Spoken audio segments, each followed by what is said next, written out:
Welcome to Exploring the Mystical Side of Life with your host, Linda Lang.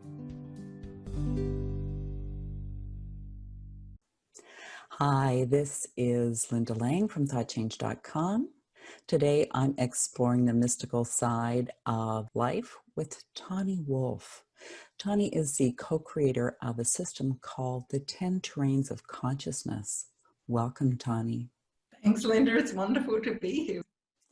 Well, I'm really excited to learn more about your system. I love systems that bring more self-awareness and more understanding on a personal level. So before we jump into your system, perhaps you could just tell us what a terrain of consciousness is.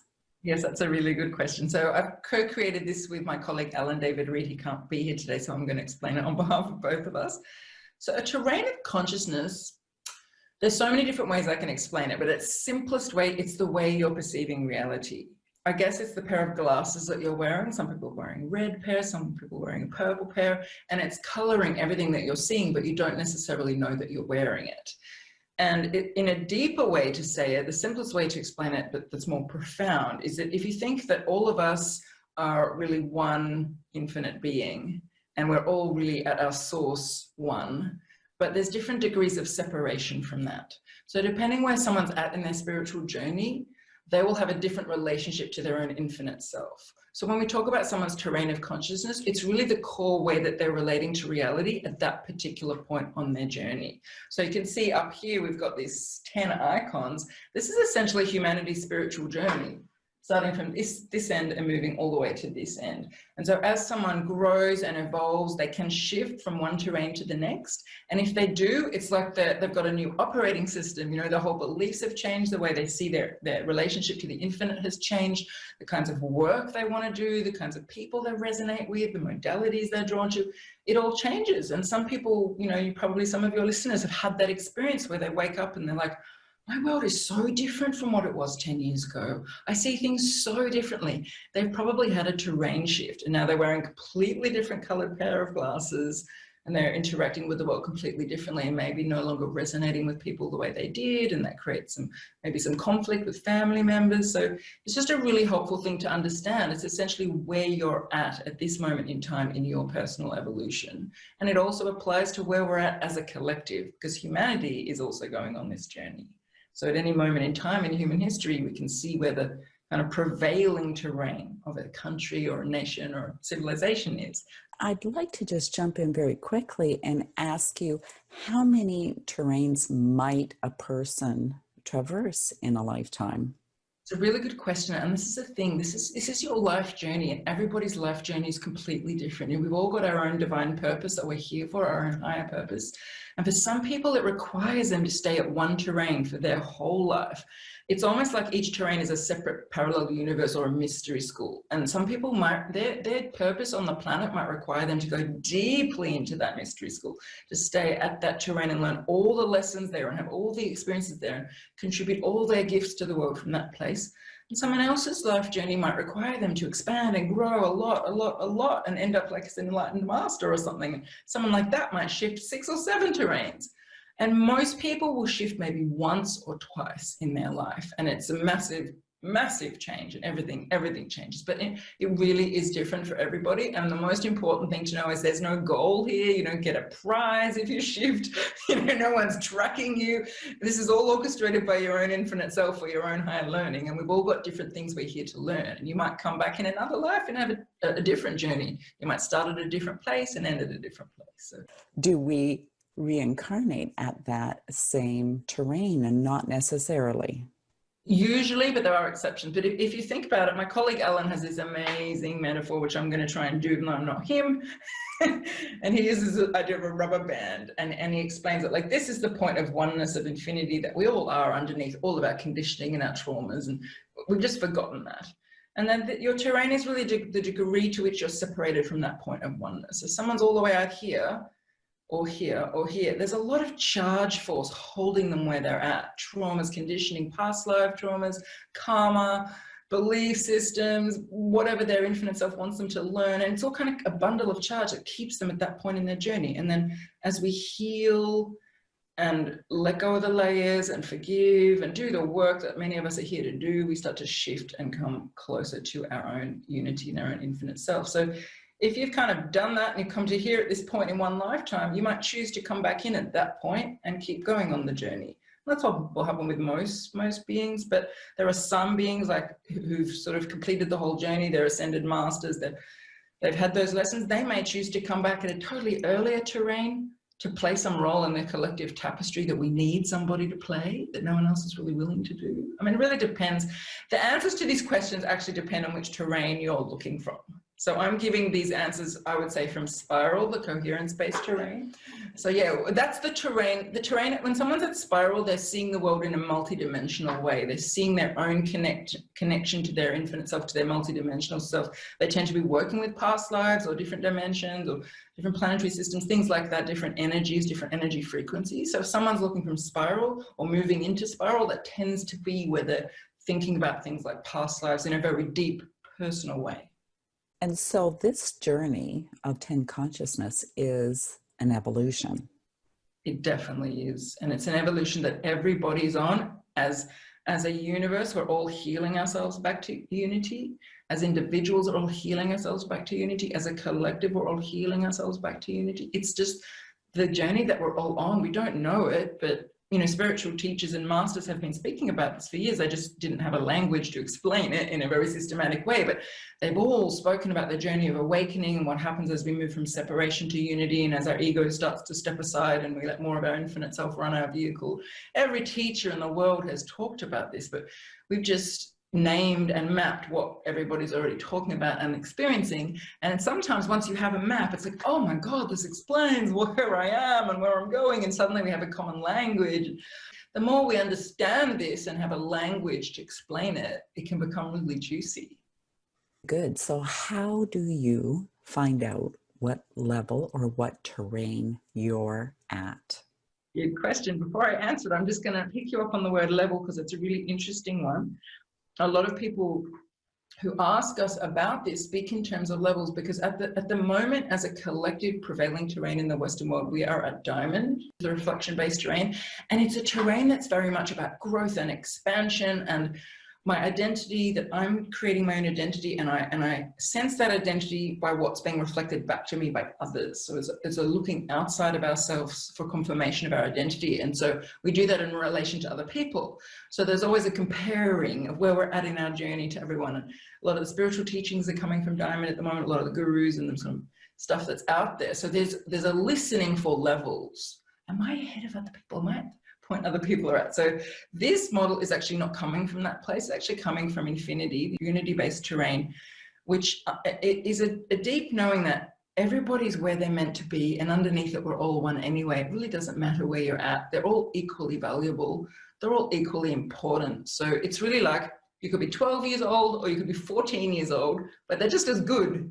There's none better, there's none worse. And another way we sometimes explain it is imagine that you're in a spaceship and the spaceship's on the ground and it just sees some trees in front of you, and then the spaceship goes a little bit higher and it sees that there's a village, and behind that there's a forest, and they go a bit higher and they can see that above the forest, oh, there's an ocean. And they go up higher and they're outside of the stratosphere now, and they can see that there's no borders and it's a planet that's a big globe.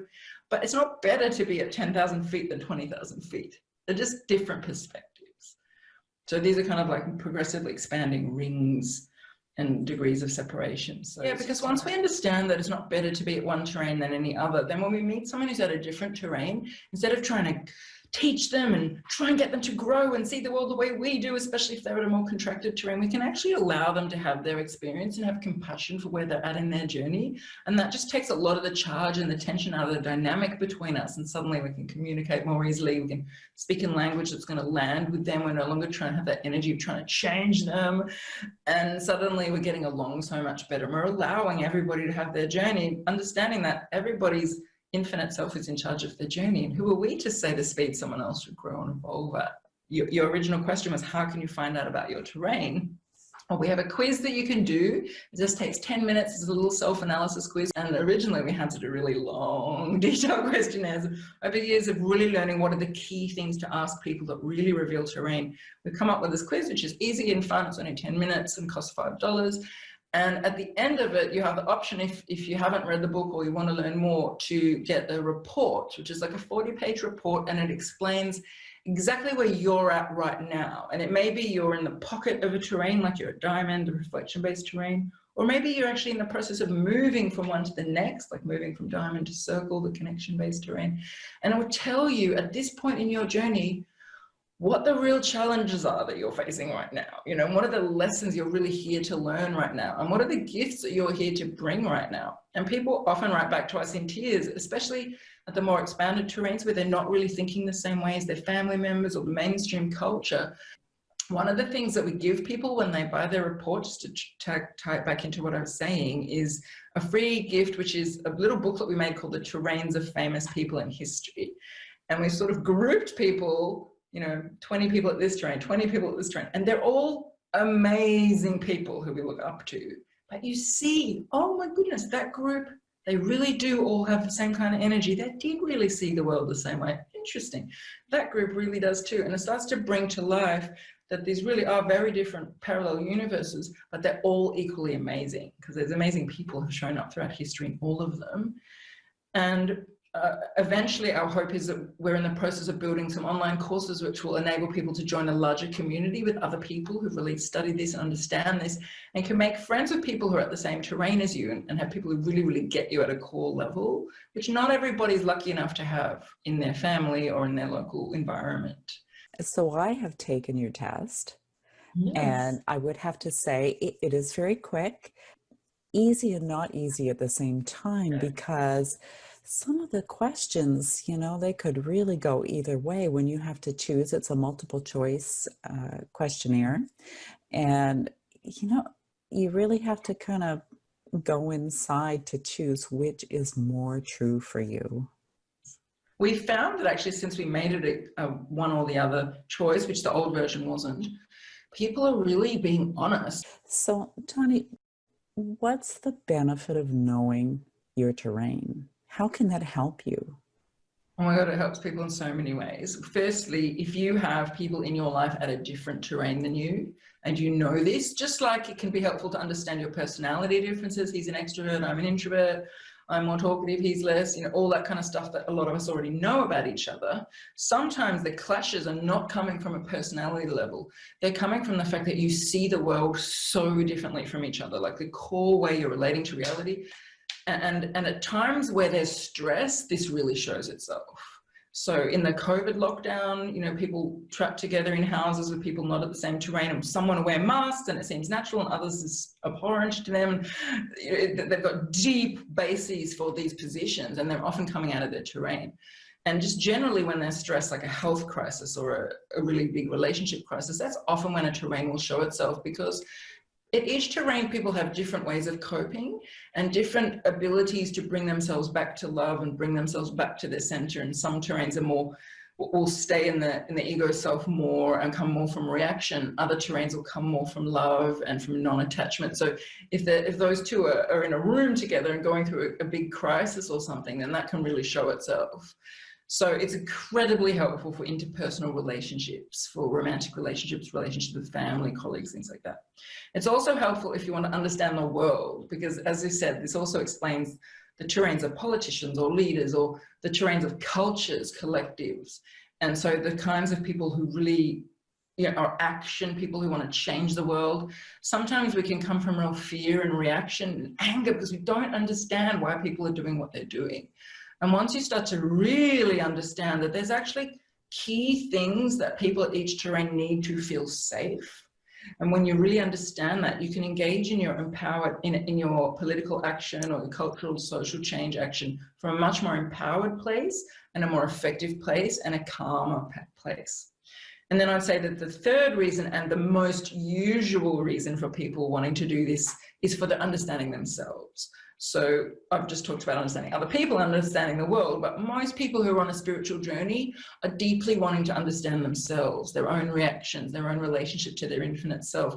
What are the lessons I'm supposed to be learning right now? And am I in resistance to those, or am I actually allowing myself to learn those? What are the challenges I'm supposed to be facing right now? Sometimes it can give people huge peace of mind to understand that they're actually on track in their journey, and that what's happening is not totally weird, especially if someone's starting to shift into spiral, which is where you're at in your journey, starting to have much more multidimensional awareness. It can sometimes feel a bit out there and full on. And for some people, just to know, have some confirmation of where they're at. And also then there are certain modalities that are going to be more relevant for you at a point in your terrain. There's going to be certain health practices that are more relevant for you. It's going to be different kinds of work that's going to suit you better. And it's just a very helpful thing to know about where you're at in your own journey, because really until you know where you're at, it's hard to know who you are and what your purpose is here. Tani, could you tell us a little bit about each of the 10 terrains? Yes, I'm happy to do that. I'll do it super quickly. So the first one and the last one are really just bookends. For completeness, you're not going to meet people at these terrains.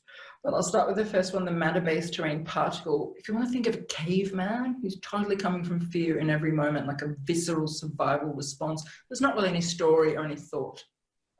And the terrain after that, where you will find a few people on our planet right now, it's called the faith-based terrain, radial.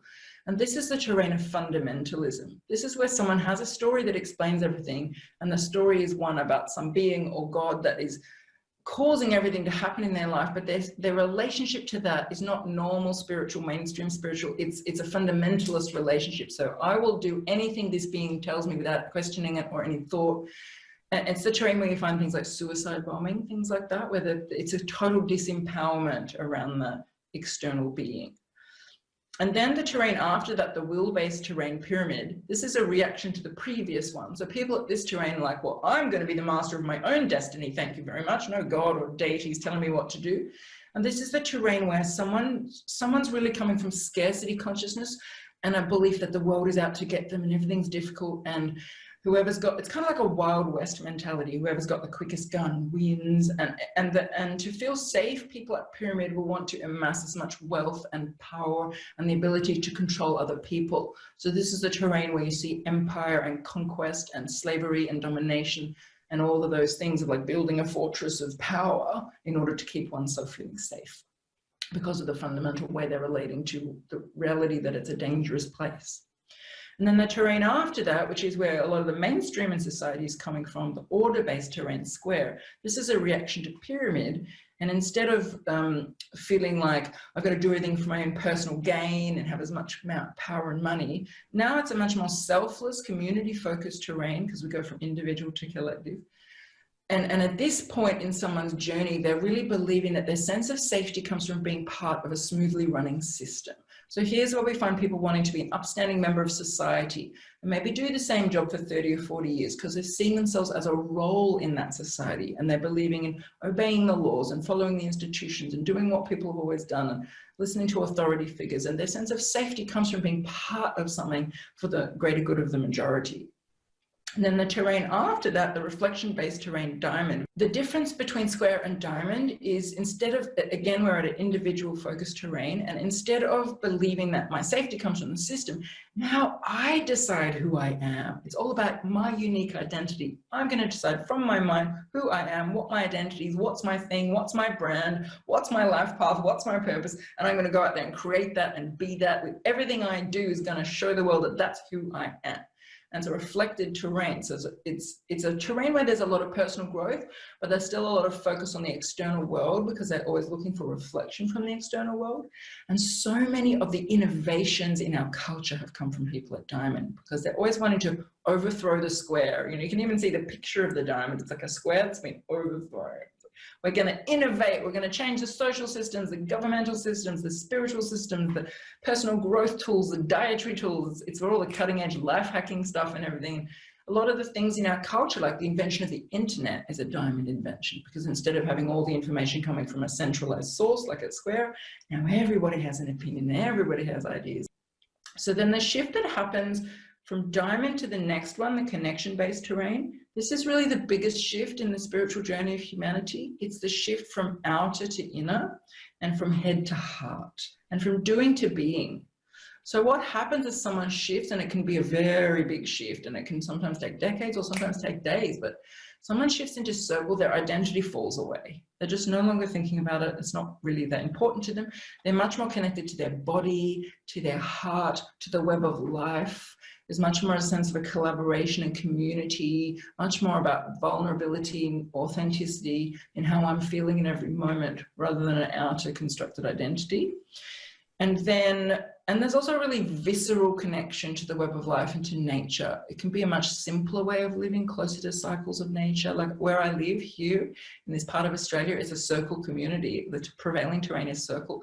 And it's so different than living in a big city where the terrain is a square or diamond. It's just so different. There's always, everybody gets a chance to share, and there's not really a leader. Everyone's working collaboratively. It's very heart-based. The terrain after this, if someone was to shift from the connection-based terrain to the coherence-based terrain spiral, they've already got that sense of connection to the web of life, because each terrain is expanding. So it includes the ones before it. So you've already got the sense of I'm an individual, and then you've got my connection to the web of life. And a spiral, it starts to be my sense of myself as part of the cosmic tapestry, as a multidimensional being. And here, the focus at spiral is a very inner journey. And it's all about what's resonating with me at all levels of my being, and coming into coherence at all levels of my being, my higher self, my body, my wisdom, my gut, my deeper knowing. All of that has to come into alignment. So people at spiral, like ideas like the power of now, things like that are all coming from spiral. It's all about in every moment being in alignment and working with specific energetic frequencies and things like that. And then when someone shifts from spiral to toroid, the fractal-based terrain, again, it's a collective terrain.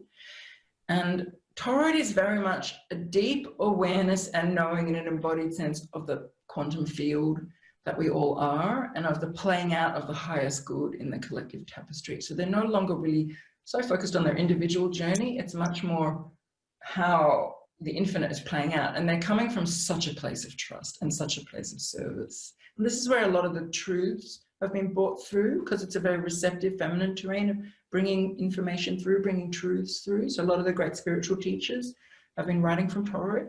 And then the terrain after that, the unity-based terrain, infinity, this is the terrain of someone who you might call enlightened. It's just a word, but it's a shorthand. And they're people who, their journey has come so far that they're no longer really having much ego happening. They're very much in surrender in every moment to the divine will that's coming through them. They're not really there as a separate individual anymore.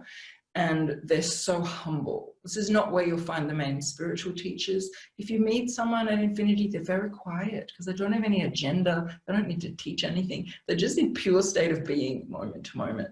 They're very, very gentle. But when you're around them, you feel it.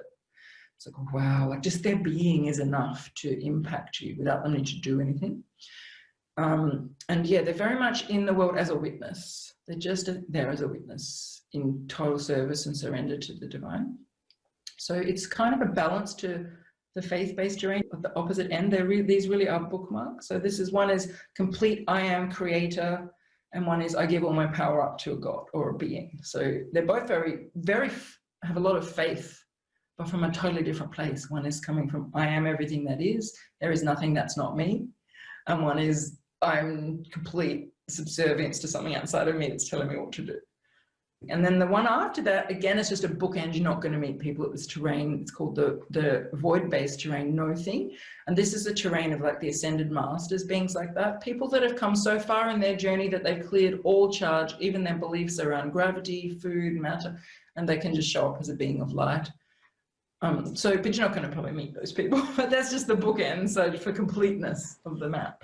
Wow, it sounds like a really, really fascinating system, Tani, really fascinating. And I look forward to reading my report.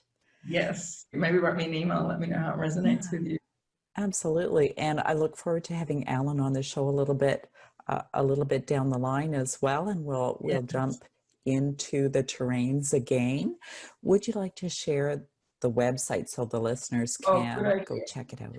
Yeah, so if you want to do the quiz, you can do it at 10terrains.com, which is TENTERRAINS.com. And while you're there, there's lots of free information on there. There's some free booklets. There's also a 2-hour video presentation, which explains the whole model. Or you could read our book, Introducing the 10 Terrains of Consciousness, which is quite a beautiful read. And you can get that on Amazon or any bookstore. And the thing that I really would suggest people is to subscribe to our YouTube channel. because we started making a whole lot of YouTube videos lately to bring this to life. For example, we did a series during the year about the COVID situation and how people at every terrain are responding to the lockdown so differently. And we're doing a lot of things to apply it to real life, to really explain this to people. We apply it to movies and to books and to political things, just to make it really live for people. So that's a really good way to keep learning about it for free at the YouTube. Just look up 10 terrains on YouTube. But the best place to start for everyone is the quiz, because until we really understand ourselves, it's not as useful to understand everyone else. So we always say to people, just start with the quiz. It takes 10 minutes, little self-analysis, find out where you're at, read your report, and that's really the best place to start. Wonderful. Thank you for being my guest.